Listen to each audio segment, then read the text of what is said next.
The event will now begin.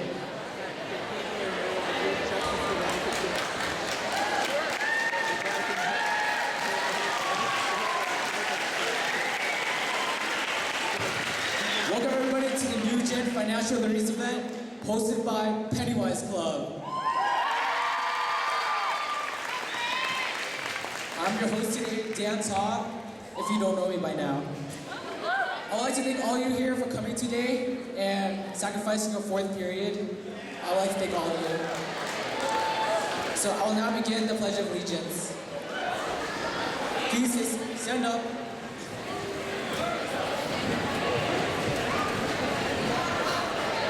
Face the flag. Put your right hand over your heart. Ready, begin.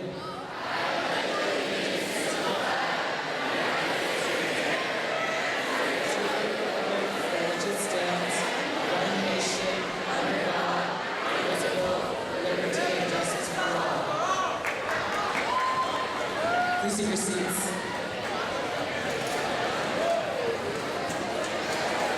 Again, I would like to welcome everybody again.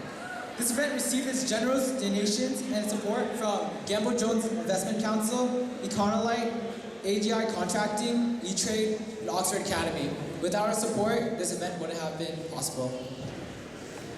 I also have received 2 letters of support from Congressman Alan Loeto and Senator Janet Wing, both of whom have schedule conflicts, so unfortunately they could not make it. So now, I'll give the stage to Mr. Hoshi, our amazing principal, to introduce the guests and speakers.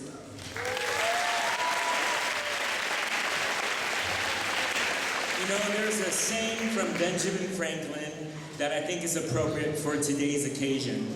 If you fail to plan, you are planning to fail. Being financial literate and having a plan these days is a necessity. I want to thank the students of the Pennywise Club under the direction of Mrs. Hale for providing an event that will transform your future. So students today, please listen closely to everything that's being said. I wish I had this opportunity when I was in high school. Without further ado, I'm going to introduce our dignitaries. Mr. Jeffrey Herman from the Orange County Scout President and Chief Scout Executive.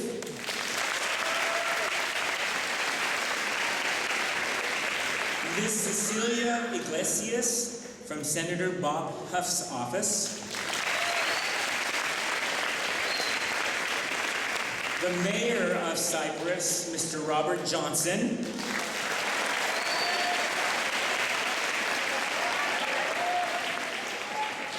Mr. Tapley, Gamble Jones Investment Council.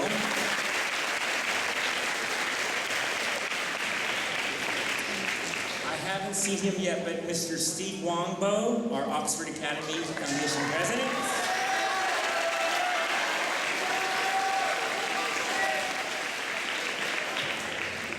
Mr. John Holtman, our PTSA President.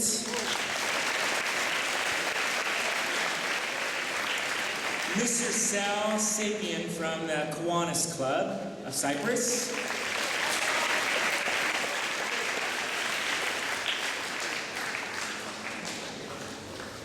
And Lieutenant Rebecca Robinson Bailey from the Naval Sea Cadet Commanding Officer from Seal Beach, Utah.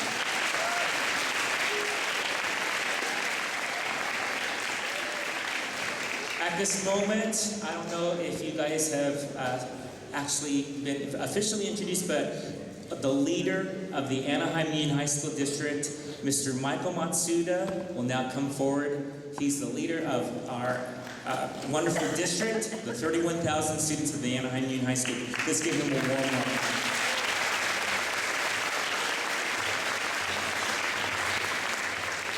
Hey, good morning, everybody. I understand we have some guests from Loera High School, right? Let's give them a big welcome.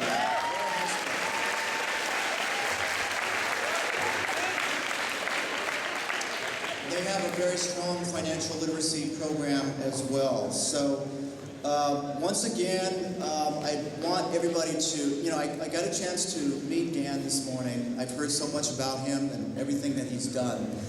But his story is really a story about what students can do if you just reach out and ask. So it's a great honor to have met a young man who's done that. Dan, let's give Dan a big round of applause.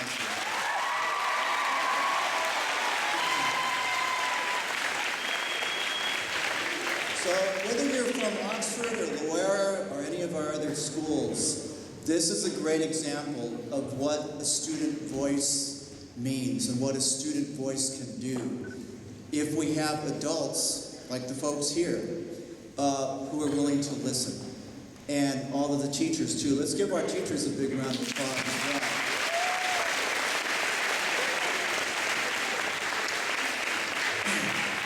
We are very proud of Oxford and what you've done. In fact, you've just completed a real serious, rigorous review by the WASC committee, and I understand the review went very well. I was honored to participate in that. So I know, and as a former teacher, how many guys knew I was a former teacher here? Way back with Miss Jensen. Miss Jensen and I started at Orangeview many years ago. We're longtime friends. And I remember Miss Jensen, when Oxford was first created, she was all excited. She said, "This is where I want to work." And she was telling me about it. And she and the former principal, Mr. Peters, they got me to come here too. So I was one of the first, I taught 9th grade English here. And I have very fond memories of Oxford Academy. So, we are waiting for our special guest, and I know you guys are very polite, Mr. Chiang, and I know that Dan's going to be giving him a formal introduction. But he is our state treasurer, and you can imagine what type of, I mean, that's right up there with the governor of California. California, just as a reminder, if California were a country based on its GNP, it would be ranked like number 9 in the entire world. And that just shows you how powerful and big and important California is to the rest of the country. And once you become at that level, whether it's treasurer like Mr. Chiang or governor like Mr. Brown, it's not that far away from being the vice president and the president. There are many presidents that have come from the state of California. So whether you are a Republican or a Democrat or independent, you're all Americans, and you will be voting in the voting process. But Mr. Chiang, I'm sure his career is still, he's a pretty young man, and I'm sure he's got a very bright future. You can look back on this day to say, hey, I was there.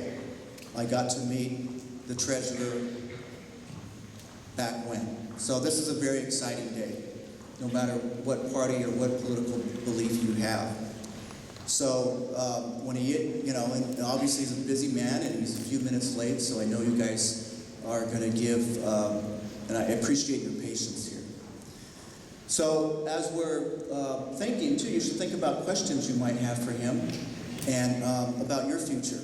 Because the one thing I'm concerned about is the cost of going to college. You guys at Oxford are, 99.9% of you are headed straight into college. And I am concerned, as a parent myself, I am concerned about what it costs. And I think that our elected officials need to hear your voices about that. So, I don't sing, otherwise I'd perform for you. But do you have any questions for your superintendent while you're waiting? Another reason why we have Loera here is we have a very special program, and I'm just going to wait. In fact, I might repeat it when the treasurer comes. But we are poised to open a real bank, a real branch of Union Bank at one of our schools, and that's going to be at Loera High School. So you can actually, a member of the public can actually go in and open a checking or savings account, and it's going to be like a real bank, run by students, paid internships. It looks like, is he in the parking lot?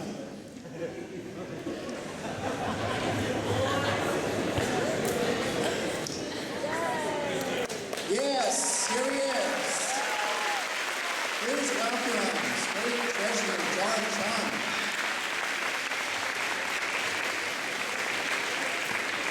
at this point, perfect timing, John.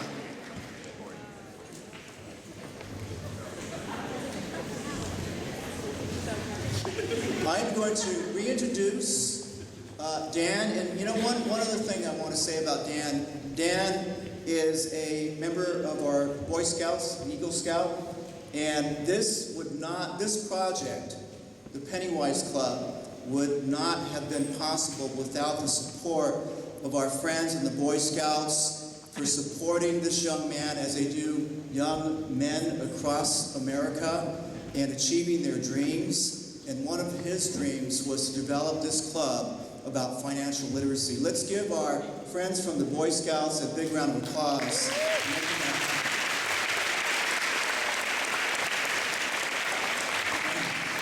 So at this time, let me reintroduce Dan Todd.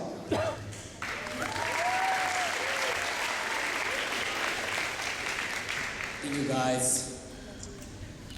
So everyone, please welcome the Honorable John Chiang, California State Treasurer.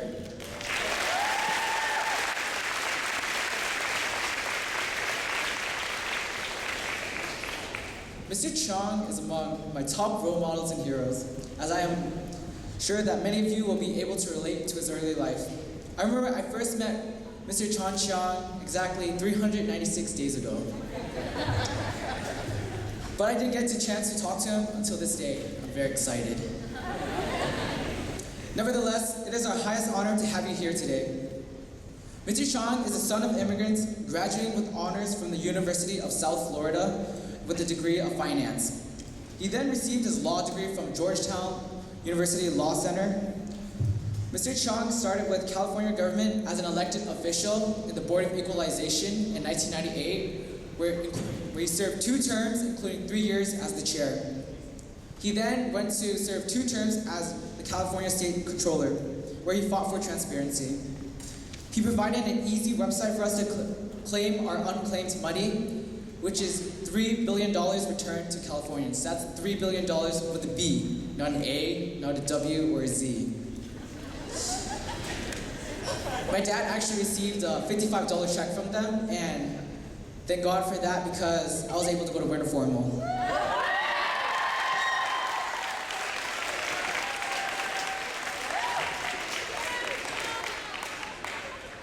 Last year, Mr. Chiang was elected as the California State Treasurer, but winning by a wide margin. He has done a marvelous job so far, and we expect to see more great results from him.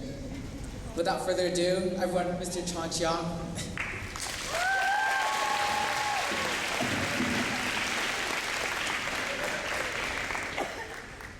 I will now conduct a friendly conversation with him.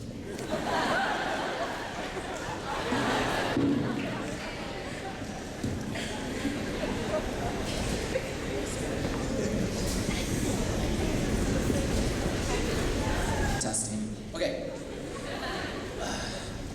So I'll ask you a couple questions, and I hope you'll be able to answer them.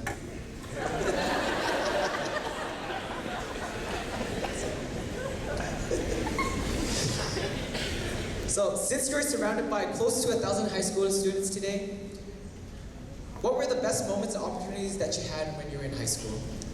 So I loved high school to a large extent. The first is I just had these incredible friendships.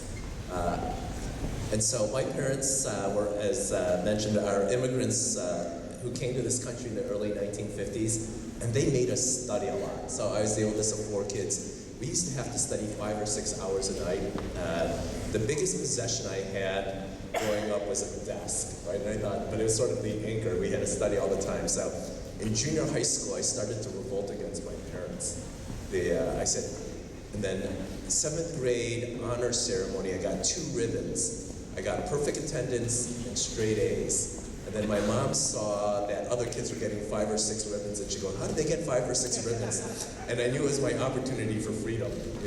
So I said, Mom, student government, track, basketball. She said, do whatever you need to do to get ribbons. Right? So I joined everything in 8th grade, and I loved playing basketball. I loved running track, and I just loved the camaraderie. And so Today in California, the state insurance commissioner is a really terrific person. He's Dave Jones. We grew up in suburban Chicago, and so Dave's the state insurance commissioner. So we've kept that friendship over 30 years. And so it's those friendships along with many others.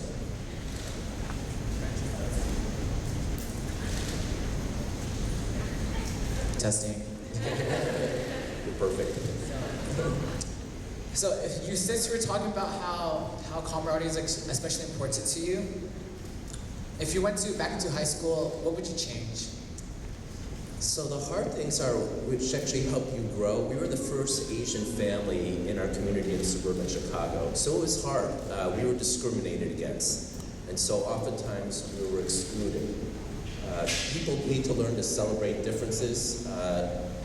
If you're kind to the world will be kinder back to you, right? And so you may be upset, you may be unhappy, right? If you build, one of the great life lessons you will learn, regardless of discipline, whether it's economics, sociology, management, if you surround yourself with great people, your life will be better.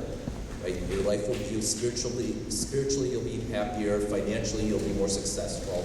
It was actually one of my mom's great lessons, right? I was thinking as a kid, it's like, what does mom know? She said, used to say, pick great friends. And she was right. So when you had great friends, did that affect your decisions? So earlier you mentioned that you went into finances and then you switched to law. So what made you make that decision? So I always wanted to go into law. So when I was 6 or 7 years old, my parents came from Taiwan.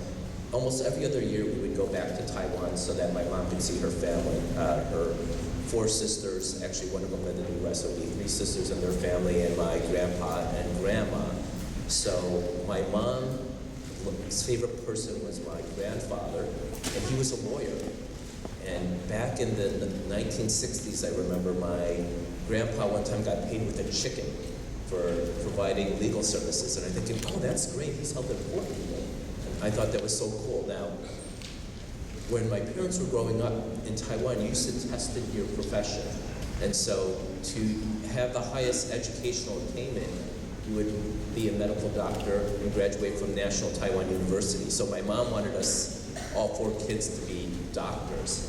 But I would say, Mom, I want to be a lawyer, I want to be like Grandpa. And so she would, her heart would be tender at that given moment, but then later on she said, get straight A's, go be a doctor. I think we all together. Testing. So I can relate as well because my dad always wanted me to be a doctor, but I had to say no. So speaking of your parents, did they teach you financial literacy as you were younger?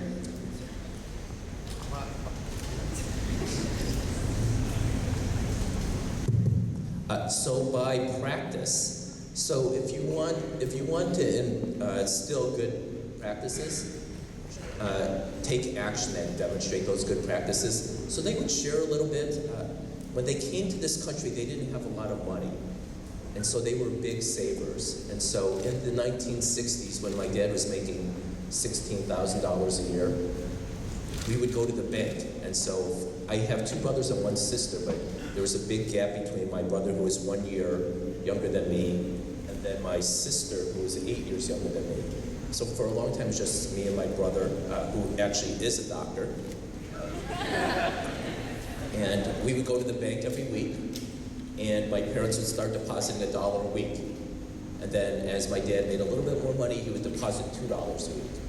And then $3 a week, $4 a week. Now, that amount, even though it's little, it sounds very little, has a powerful difference. If I was born in California 17 years ago, and my parents were just investing $4 a week, they gave up a Happy Meal or a Frappuccino a week, that $4 a week today would pay for a community college degree in the state of California, not including interest that you make on it. So just if you engage in small habits, whether it's exercising, eating healthier, saving a little bit of money, your future can be very different. With these financial skills, did they help you when you were in college? Because I see that you went to a prestigious college such as Georgetown University and University of South Florida. Did those financial skills help you? They did, but I was then broke going through school. So I had student loans. My parents did everything they could, and so they made a decent living, but they didn't make a ton of money. So my parents early on said, we will save money for you, we'll do our very best, but you also need to take loans and you need to get a scholarship. So actually in my first year of college, I made money because I started off as an accounting major at DePaul University. I grew up in south suburbs of Chicago, and I had a full ride, and then I had other scholarships. But then I switched majors and transferred schools, and so I took some student loans. So, obviously, it seems that financial literacy was extremely important to you as you were younger. So, were there any organizations in your college life that you felt the need to help for those who needed financial literacy? So not in college. I was a finance major, and as I mentioned earlier, I was an accounting major at the beginning because basically I did what my dad instructed me to do. So I was actually interested in being a humanities major, right? I wanted to study, my favorite class, my freshman year of college was world civilizations. So I was interested in kibbutzes in Israel, I was interested in Sunnis and Shiites in the Middle East, I was interested in Asian history, right? I was interested in the places that were the cradle of civilization. Because you're having people, and as people come together, I'm just fascinated by the way people interact, the world changes. But my dad, being an immigrant parent, and my mom were very concerned. They said, you need to get a job after you graduate from college. What are you going to do with a humanities degree? And I said, I'm going to go to law school. They said, what if you don't go to law school? I said, I'll get into law school. So I switched to accounting and got in, and it helped a lot. And but one of the things that I hope you all learn, you're young, you're bright, you have terrific professors here, and you guys, you go to one of the best schools in the United States of America. Right? You have such a gift that other people don't have. And I don't know if you study or read books, high school students and others. Right? I just read I Am Allowed. And so, right, she talks about how difficult it is to go to school in Pakistan. Right? She has to endure physical violence just to go to school.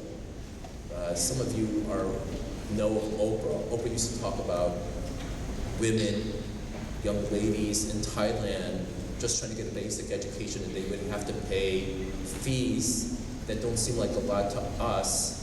But for somebody who's in a poverty-stricken family in Thailand, it's a fortune.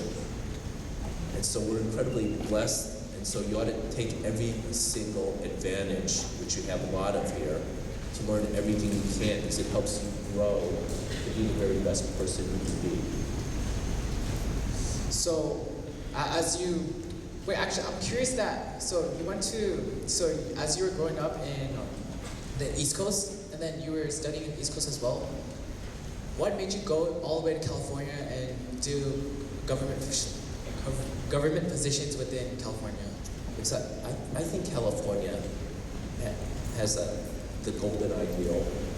Right? This is a place that's inspiring. It's a place that talks about living your dreams, and it just affords you extraordinary opportunities. So I love growing up in Chicago in many respects.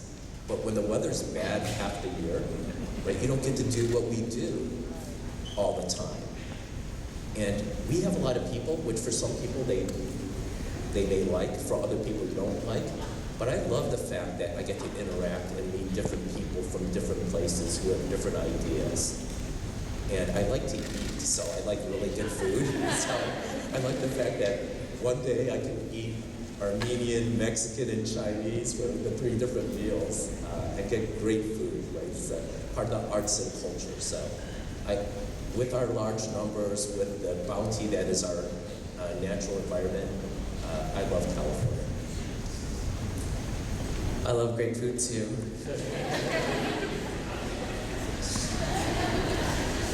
So, as you worked for a government position with the California because of the great weather, you also began to champion financial literacy.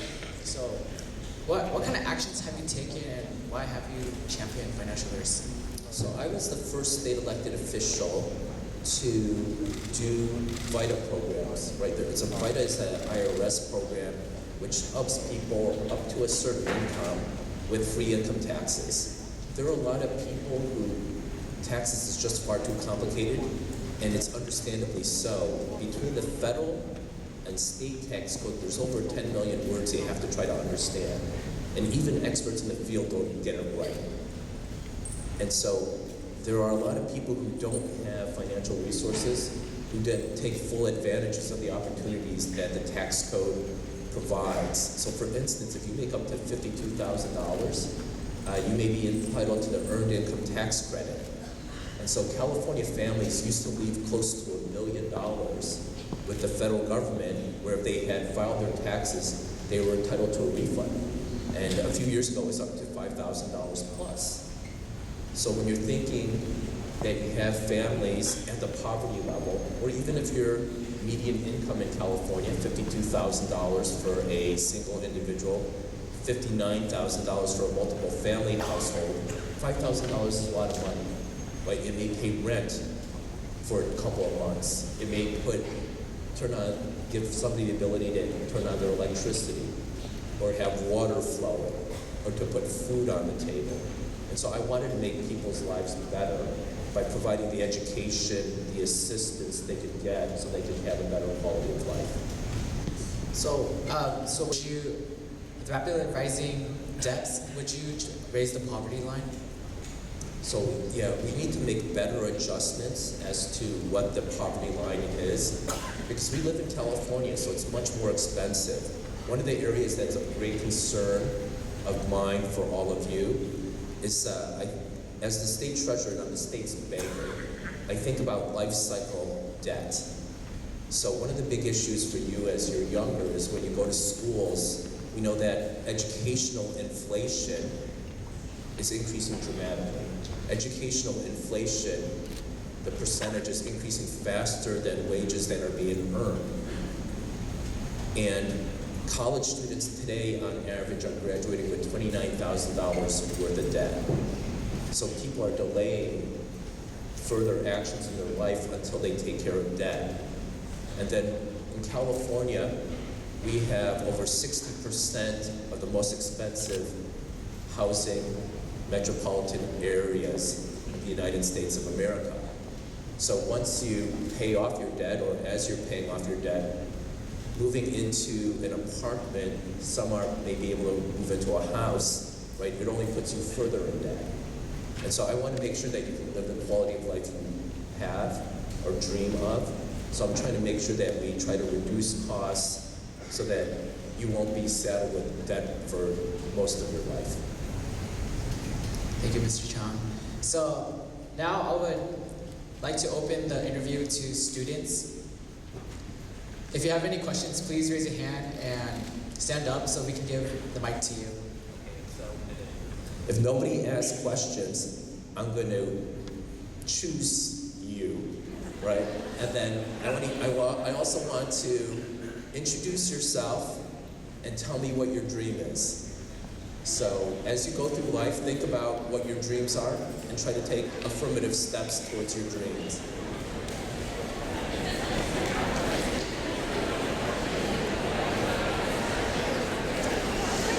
Yeah. Microphone, please. Testing. Hi guys, my name is Diana Gito. I'm a senior and I want to major in business administration. So my question for you is, obviously when it comes to talk of financial literacy, most people think of saving up and most people think of planning for the worst, right? But at what point do you draw a line and try to make the money grow? So at what point do you take the risk to make it grow? So I'm in public finance, but the principles of public finance are things that you should also think about for your life. So think about, number one, think about your budget. Number two, think about cash flow. Understand, right, you can make a budget. The state of California in 2008 made a budget for $103 billion.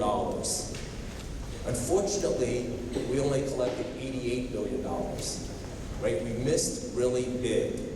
And when we miss really big, right, Mike has big problems, right? Because the state of California can't help pay for your education, right? And then your poor teachers and administrators worry about pink slips. And so in 2009, I had to hold back your parents and other people's tax refunds because I didn't want the state of California to default on debt, right? It's not a bankruptcy, but it's like a bankruptcy. And then it puts everybody in a difficult position, right? And what happens when you have, if you can't pay your bills, what happens? Anybody? What happens if you don't pay your bills?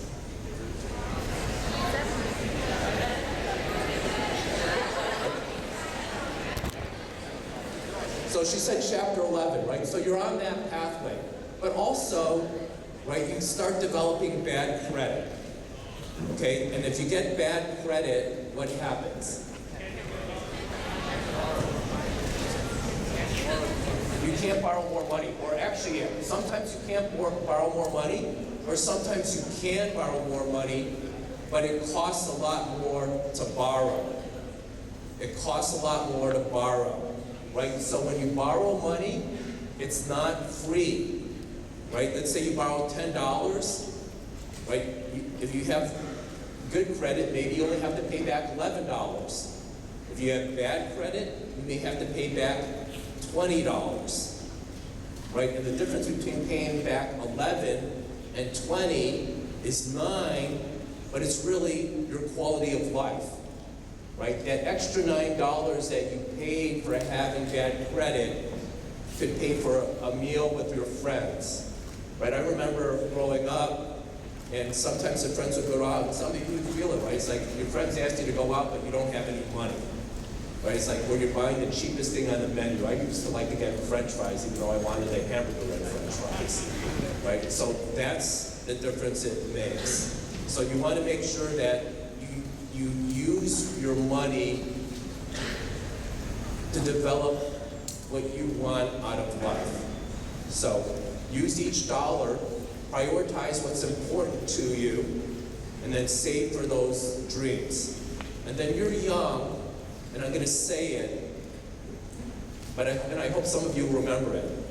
Income is for today. Income is for today. So let's say you go work at In-N-Out, right, and you get your $10 an hour. Income is for today. Saving is for your future. So you, age 17, do you also want a good life at 26? You do. You want a good life when you're 40? You do. When you're 65, you definitely do. So just think of, okay, I'm going to earn some money, but I'm going to save some money. And then later on, you can talk about investments, or you need to talk about investments. And so, budget, cash, service levels. What's service levels? It's the type of service in your life. So it could be your health care, it could be your transportation. Right? Whether you choose Uber or you choose to buy a car, do I want to drive a Hyundai or do I want to drive a Mercedes? Right? It's different service levels. What do I want in my car? And then longevity. Right? Your average life expectancy is going to be over 80 years. It's over 80 years. So, yes, my life is good at 15, but you want your life to be great when you're 81. Next question. Mr. Chiang, we would like to suspend the Q&A we would like to invite you up on stage. I would like to invite Mr. Matsuda up. So we have a little surprise for you. Okay.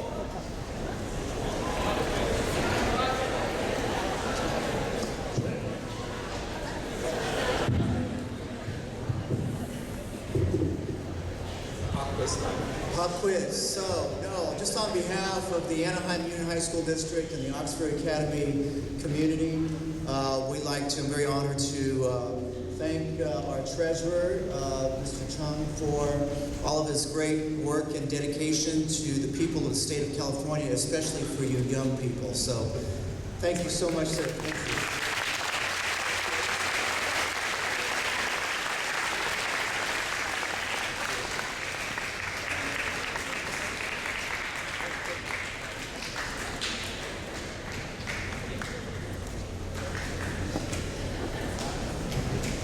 Thank you, Mr. Chiang. And also thank you, Mr. Matsuda. I'll ask one final question.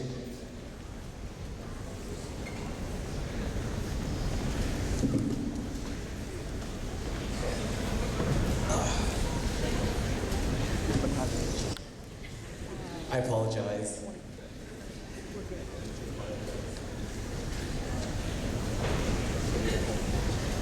So, as you know, Governor Jerry Brown will finish his second term in 2018. This is when I graduate from Oxford Academy, but I won't run for the position just yet.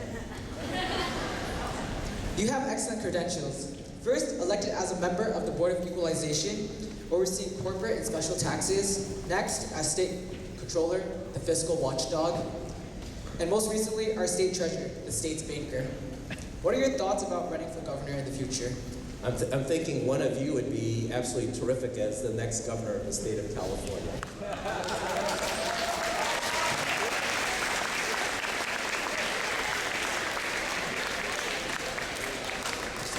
Thank you, Mr. Chiang.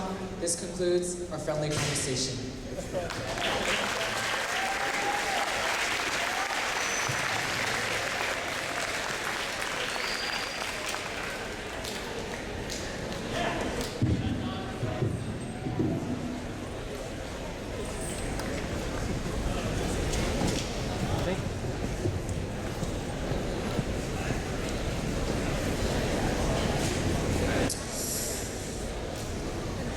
Thank you, everyone, for listening.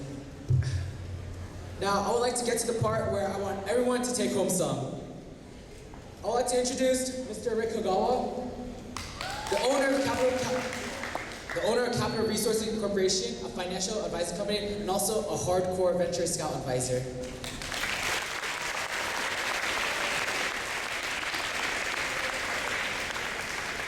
Mr. Kagawa is licensed to do anything I can think of, both in the financial world, where he knows how to save money and get richer, and also in life as well, where he does shotgun shooting to drag racing. This is your chance to show how absorbent Anaheim Union High School students are.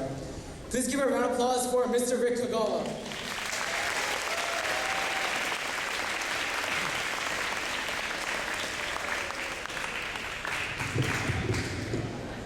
Thank you, Dan. I want to start out first for you guys telling you how, firstly, I'm honored to do this talk for you guys, but secondly, I'm humbled. Because I want to make sure that you listen to this talk, because think about a world that money isn't an issue, that people save enough money.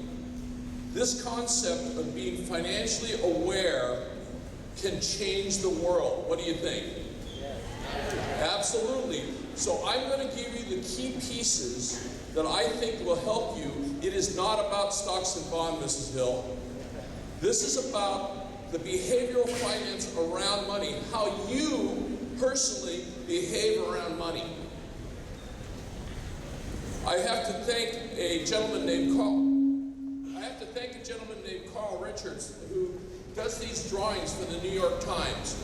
He happens to be a personal friend, and I want to give him credit for his drawings because they are fabulous on the ideas of financial planning. He was a practicing financial planner, and he started doing these drawings for his clients. And then they thought they were so good, the New York Times hired him to do them, and he no longer does that. He now writes for the New York Times. So I want to give credit to Carl Richards for the drawings. Can you read this for me? Read number 1 for me, everybody. Read number 2. If you get anything out of this presentation, Those are the two things I want you to remember. If you do this, I can almost guarantee you will be financially successful for the rest of your life. That's a pretty quick formula from somebody that is technically trained in financial planning on estate taxes and saving money, investing in stocks. If you can do this, you will be financially successful. I have to tell you the story. How many of you know the story of Alice in Wonderland? Just raise your hands, okay? You know, Alice fell through the looking glass into the rabbit hole, and she was trying to find her way home. Well, she's going down this path, and the path splits. And in the middle of the path, there's this tree, and up pops a Cheshire Cat. When the Cheshire Cat pops up, he looks at her, and he goes, "Do you know which way you're going to go?" And she goes, "I really don't know." He says, "Then it really doesn't matter what path you pick." That is most people's financial lives. They don't pick it, it just happens. I want you to choose your financial life, which life you want to live, and that's how things happen. Can everybody read these? Okay.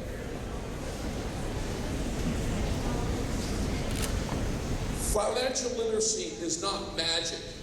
It's just making good judgments. If you really don't have the money and you want to go to the movies and you still go to the movies, does that make sense?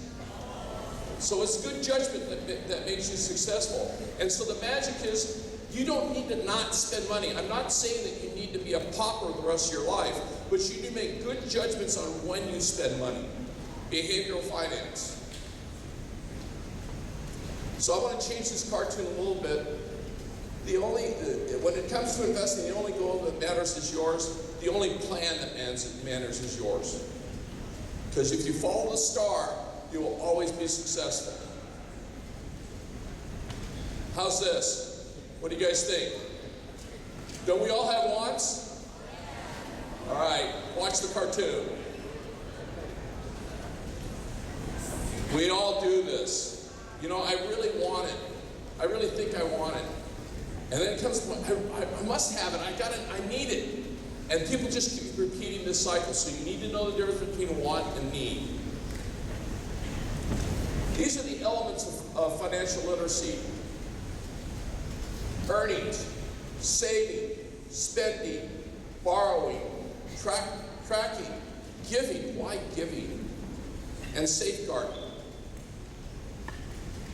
So, I want to talk about earning money. How many of you have jobs here? A few? Okay.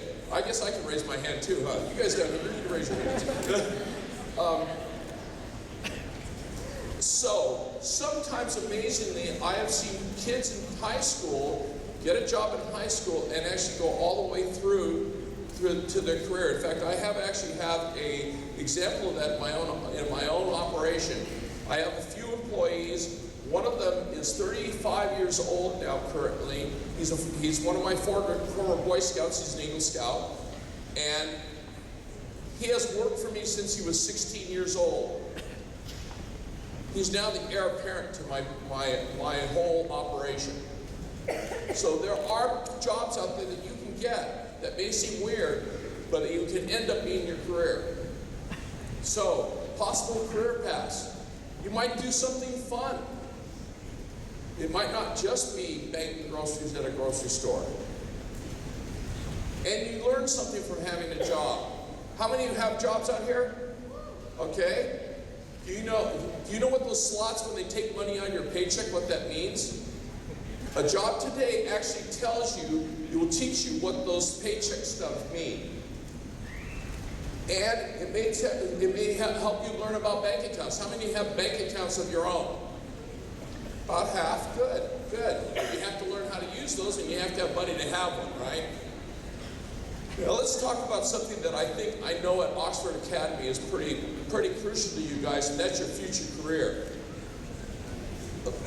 Like the treasurer said, his mom wanted to be a doctor. Okay? Pick a career path that you want. Because you're going to do it the rest of your life. Pick a career that you want. Number one, you're going to have to figure out what education, and maybe it may not be a college degree. I'm not pushing college degrees, but there are people in the trades that make good money, that are plumbers, that are welders and pipe fitters that make good jobs. Everybody know who Mike Rowe is? You know, the guy that pushes regular blue-collar jobs?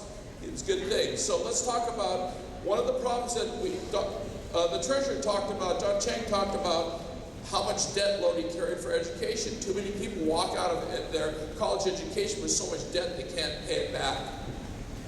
So that's a problem. So just remember that going to a very expensive private school may not be necessary. Saving. It's how you get the most important things in your life, because you can buy larger things than your paycheck gives you. You can also use it for short-term needs. If you have emergency, how many have cars? How many of your cars are broken? That's an emergency, right? Okay, so long-term needs. Maybe I need to replace that car someday, so that's your long-term need. Saving money makes your money go further into the future. There's a cartoon around that too.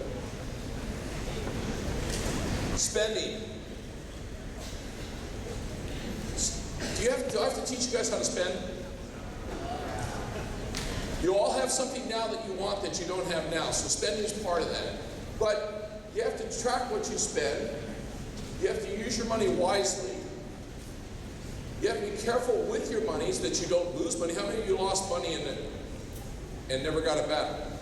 I want to raise, all of you should raise your hand or you're liars.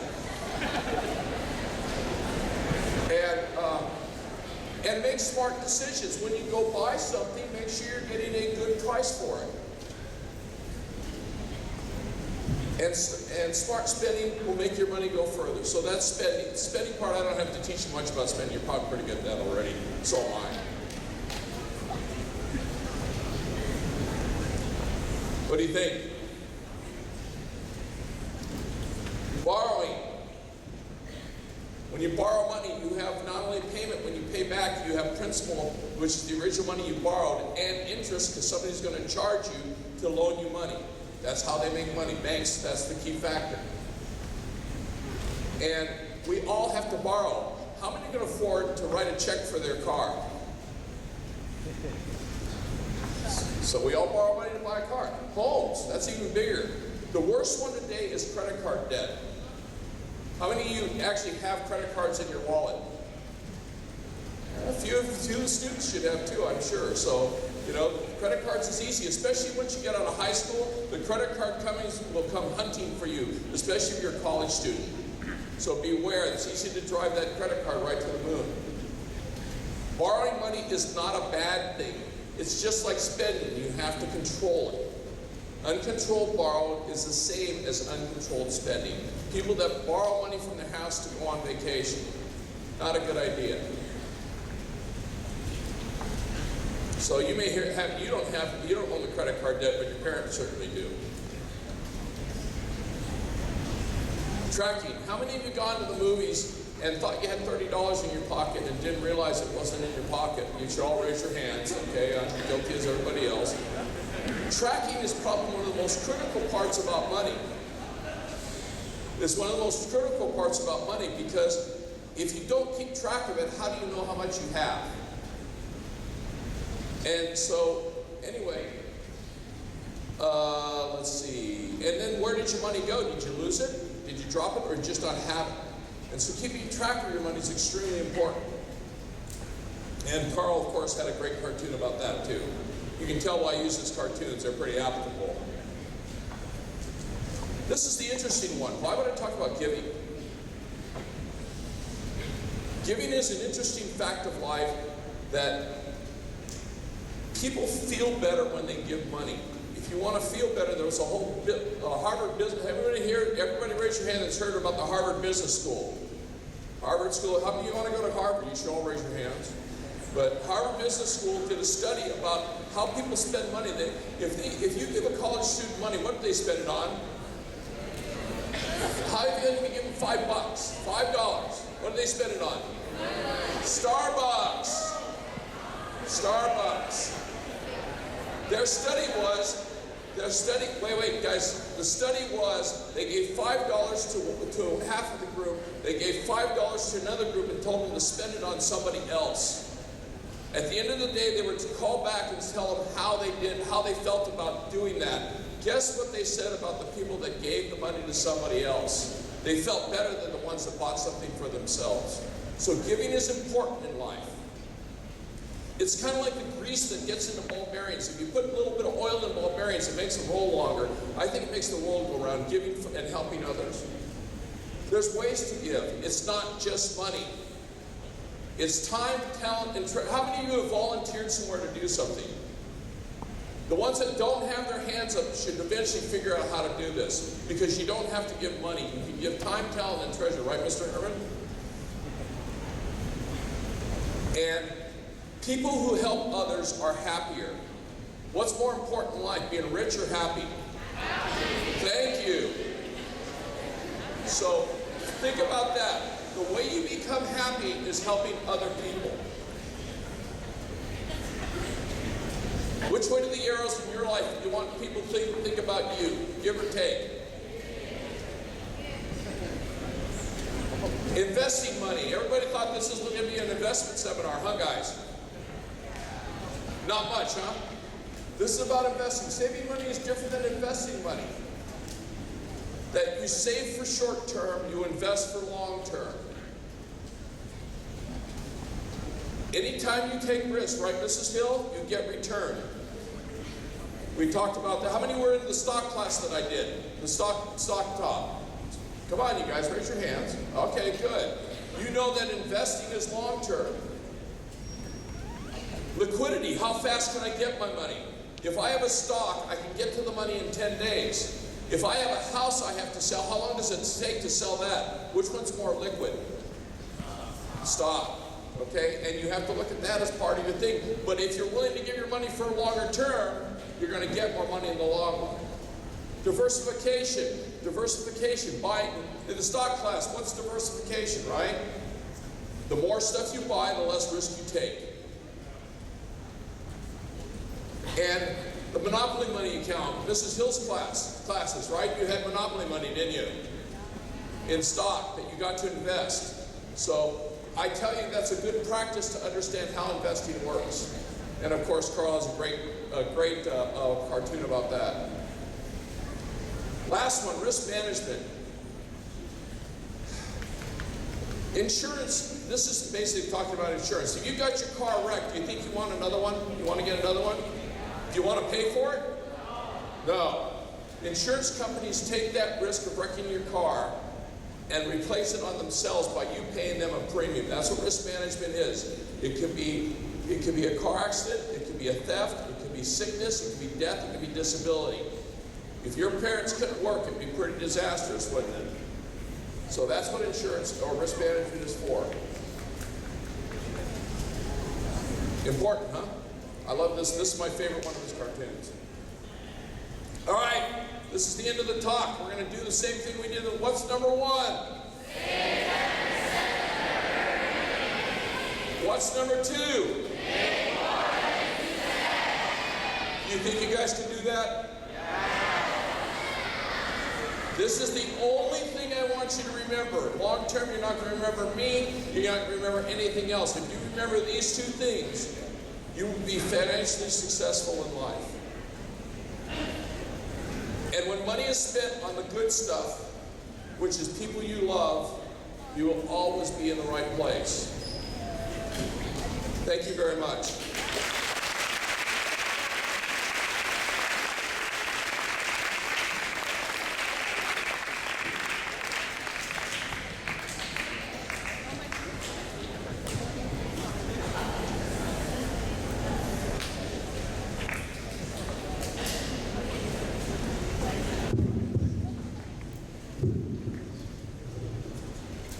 Thank you, Mr. Kagawa.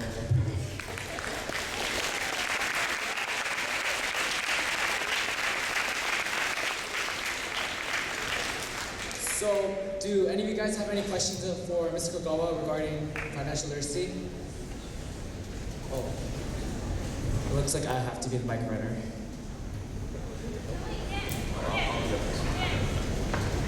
Oh, never mind.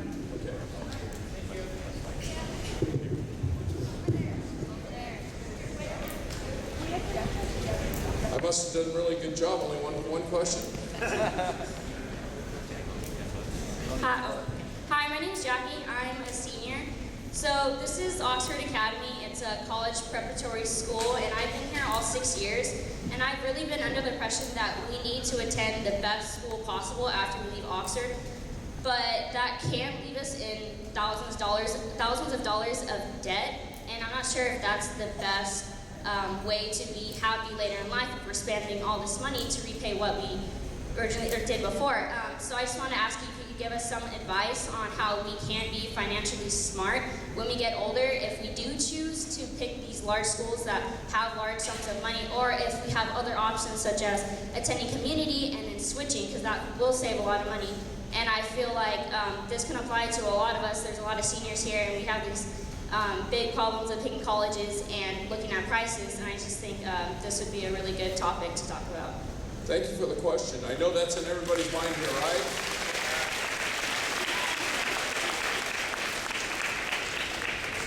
I think I'll tell you that nobody's giving away free money. Okay, so you're going to have to figure out how you're going to get it. I will tell you places that you can. I'll give you my own children's example. I have a daughter and a son. They're beyond college. My daughter decided to go to UC Berkeley for 4 years and went straight through 4 years, graduated. She spent a lot of money. My son, on the other hand, went to community college for 2 years, went to Long Beach State for, I don't know, he was on the 7.5-year plan. He did graduate, but he spent half of what she did. So that'll give you some idea how much community college can save you. Community college is a huge saver. Another one that you can do, I'm not going to talk about private versus public because there's a lot of misnomers about private schools, because private schools have very large endowments that they give to students. Over a third of the students at Princeton University, I think this is the statistic, don't quote me, but I think a third of the students at Princeton University are on some sort of scholarship. So that's a helpful, whereas most public schools do not have those monies to give away. They cost less, but there's less scholarships. USC, I think, is in the same position, but still, they cost twice as much, so you got to figure that out. The reason I use Princeton as an example, my nephew is a Princeton graduate and was on half scholarship. It still cost $100,000. As much as it cost my daughter to go to UC Berkeley, it still cost my nephew for Princeton scholarships, with scholarships, the same amount as UC Berkeley, so it's not a free ride. And I want to say one that most people don't know is that the military will help you out with school. So if you have any bent to go into any of the military or the academies, any of the academies, it's a free ride. You pay for it, but it's a free ride. And there are GI Bill, so there are ways around it, but I didn't say it was easy, did I? Is that helpful? Okay.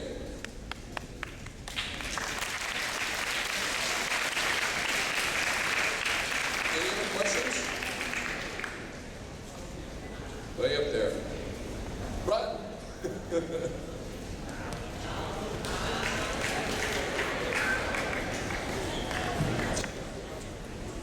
Hi, so I'm Alan Blue, I'm a senior. His name is Jackie. I've been here all 6 years. But I was wondering, if we invest in stocks today, is it worth it for college? Like, if we start putting a trust fund into a stock, like say Apple or whatever, do you think it's worth putting money into a stock rather than spending it like for part of your tuition, or is it better to just pay all your tuition and when you graduate and start investing in stocks? Ooh, stock. You're talking about stocks and education money, right? Yeah. Okay. At this age, the recommendation is to not put, at your age in high school, it's too late. If you were a little kid, if you were 4 or 5 years old, okay, fine. But the problem is the risk that occurs as you get closer to college. You may have a drop and you may lose money in your stock when you need it the most. So the theory is to not take risk the closer you get to college age. I was thinking more like do stock trading, because I know people in Berkeley who started off with $5,000 and now have a stock book worth $40,000. So they've been trading since they started high school, and then second year in, they're already at $40,000. I have 30 years as a stockbroker and experience. I've never seen anybody make money on day trading or quick trades. Long-term investing and buying and holding is the only way to make money in my world. So there is no day trade. If you want to take huge amounts of risk, day trading is a quick way to lose money. You could also leverage it and go and option it out, and you can even make it worse. You can lose it in a couple days. So what if you do puts and calls, like you do? Yeah, college money is too sacred. It's like house money. I just don't gamble it. All right. That's just me.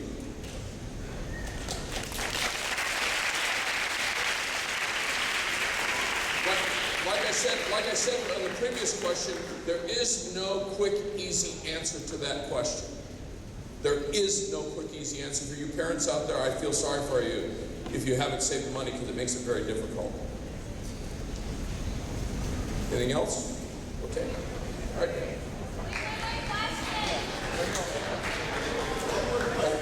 We had one more question? Okay, where? Boy, they're going to get their workout today, huh? My name is Wendy Perez, and I'm a senior here at Oxford. And so my question is, since we all know Black Friday is coming up, would you say that that's a good investment, or should we opt out? Yeah. Because we see all these ads like, oh, phones are $1 or tablets are half off. I don't know. Is this a good investment? Should we participate? Okay, I got an answer for you. Okay. You're combining two different items: investing and figuring out how to be a smart shopper. They're different. Okay. If my wife came up to me and said, "I bought this dress on sale, I got 50% off," and my question would be, "Did you need it?" There's a difference between the two. Okay, so separate spending and savings. If you want to buy a present for somebody on Black Friday, it's a good idea to buy a present for Black Friday if that's what you need. But if you want to buy something and say it's an investment because I'm saving money, it doesn't quite mix the two. Do you get what I'm saying? It doesn't quite mix the two. Did everybody get that? That there's a difference between investing and savings and being a smart shopper, and it's the difference between the two.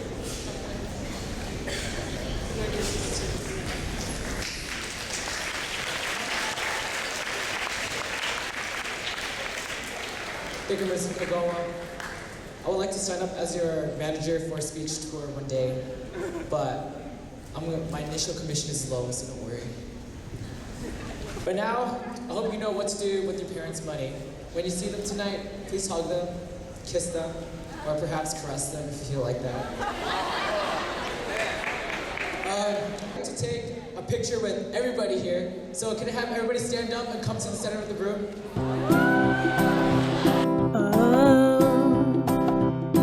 If you ever find yourself stuck in the middle of the sea, I'll sail the world to find you. If you ever find yourself lost in the dark and you can't see, I'll be the light to guide you. Find out what we're made of. You may now take your seats.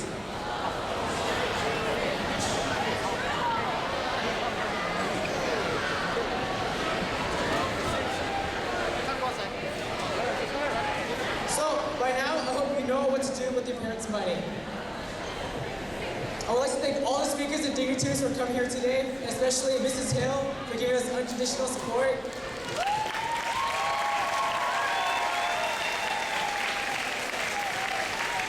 Mrs. Gaskins and Mr. Hoshi for also giving us unconditional support. My club, the Pennywisers, thank you guys are awesome.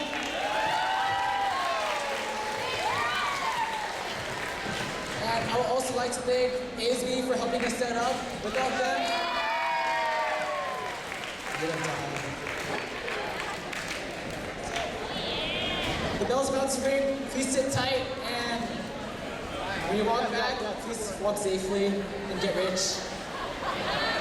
Thank you.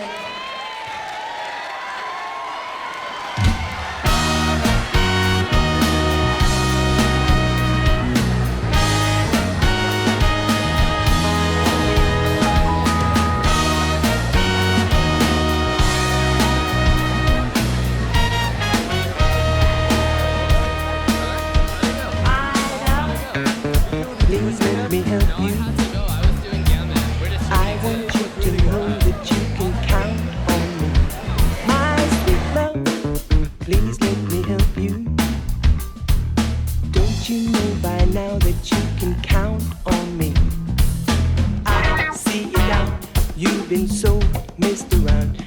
people popping.